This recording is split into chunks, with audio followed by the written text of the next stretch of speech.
the players we have now in football are different from how we had 10 or 20 years ago. You see, like, if you have a Kipierlo, a Kaka, a Shevchenko, these guys, vibe out, which is what he could do. But these younger players, from this way that we're playing and how football is, you have to have a system. Suppose, say, Liverpool don't do as well this season. I think, considering the fact that Real Madrid has Valverde, Tchouameni, and Bellingham, I think there is it's a small chance, but I think there is a chance that Jurgen Klopp might be Madrid manager.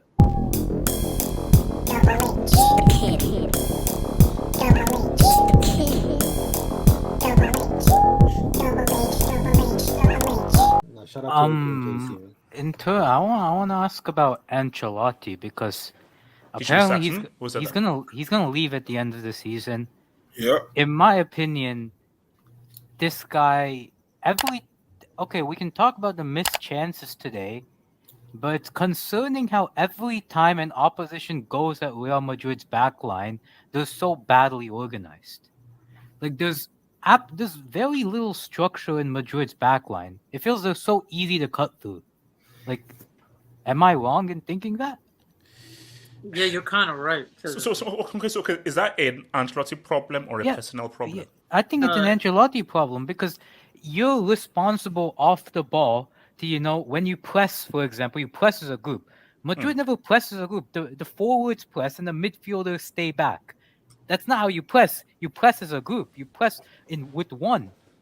When you track back, you have a certain shape. Madrid don't have any shape. They don't have any compactness. They don't have, distances between, like, the players are all over the place. So my thing is, I look at Ancelotti and I'm like, your style of coaching, which is basically, I think Ilias or Ricardo said this, that let the individuals do their work. It's not working anymore, in my opinion. No, and that's why this team, specifically this young team, needs a modern manager. Yeah, like we can talk about getting Kane or Mbappe and all these guys. Real Madrid's biggest improvement will come if they get a better coach in. Yeah. If they not even like come on, let's not do like that. How many coaches are better than Carlo Ancelotti? A different philosophy, a different coach to take him in a different kind of a direction. Carlo Ancelotti, he's a great. How many coach. Coaches are better than him? Yeah, Casey, he's a very good coach. Like he's big. His trophy cabinet make sure that he's a very good coach. But Casey, if you can't, the pressing as a group and teaching like a group of players how to press, how to track back, how to stay compact as a unit. These are things that modern managers are good at. Ancelotti isn't good at that. Nah, I disagree. No, I don't think so. It's his philosophy. It's not like... See, my thing though is, I really believe that because this is the season where we are really going to see the Modric and Kroos decline happen. Yeah. This is the real transfer. I feel like if ever there was a season for Real to get a new manager, it's this season. Because I do feel that for Carlo, he is a good manager, but from a certain age and of a certain philosophy. But I think that philosophy, I just feel that with these new guys coming in who are used to who are just different, I just feel that for Carlo, put this with the point that you are making, these guys need to be coached. Yeah. These guys, Modric and Kroos, based on who they are, Benzema, figure out. With these guys, Camavinga, Tchouameni, what's it called? Uruguay kid, Valverde. They need to be coached. They need to be given instructions. It can't just be vibes. And HH also, like, I've watched, Zidane's Madrid, for example. And, they always used to say about Zidane's Madrid, they knew how to suffer. By that meaning, I always thought suffering as, it was hard to penetrate Zidane's Madrid, especially in his second stint. It was incredibly hard defensively. That team was well organized defensively. Yeah, but the difference, but you know what's the problem with? I think they're going for another. No. The problem with Carlos' setup is the fact that I don't think their pressing is good enough. They try too hard in order to lock onto a man to the point where they free up too much space. and it seems like they're being asked to just do the job of a midfielder, just do the job that you're designated to without any tactical explanation or anything. Because I'll be honest, that's been Madrid's weakness last season as well, and that's something that you could clearly see is still a problem, even though they have talented players that can actually press from the midfield. It's not like they don't have those type of. It's not like they don't have one of the best, CDMs in the world and the likes of Tchouaméni in terms of talent.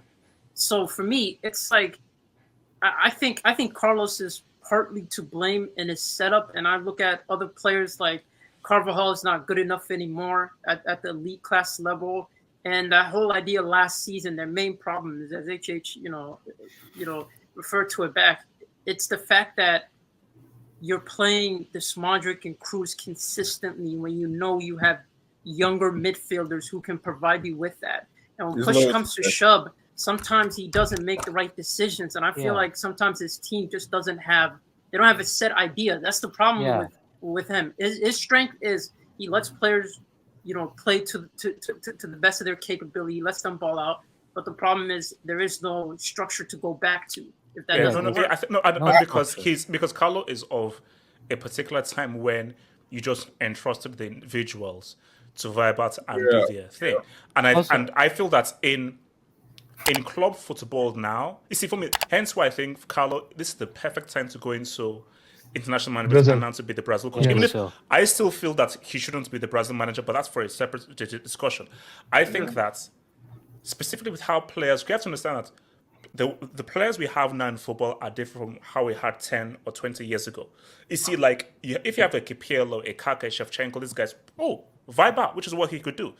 But these younger players, from this way that we're playing and how football is, you have to have a system.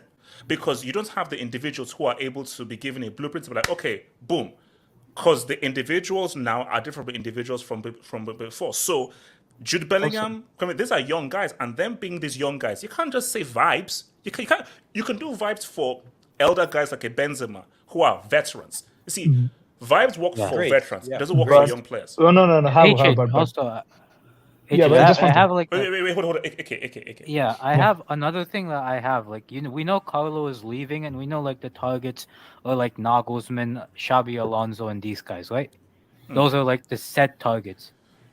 Do you think that I have this thought at the back of my mind that suppose, say, Liverpool don't do as well this season?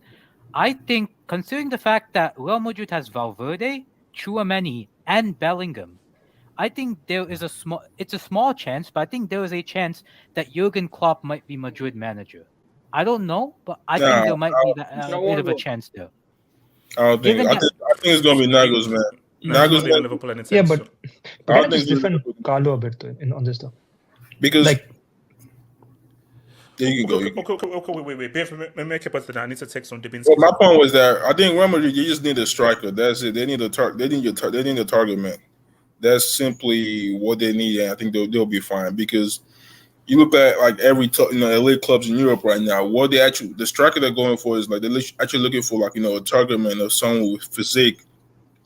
And I don't think I've been thinking about it when I said Mbappe is going to work as a striker for Real Madrid, but the more I see the way they play, I'm like, they need a target man, especially Vini and Rodrigo. They just need someone who can just hold the ball for them and create the space for them to attack.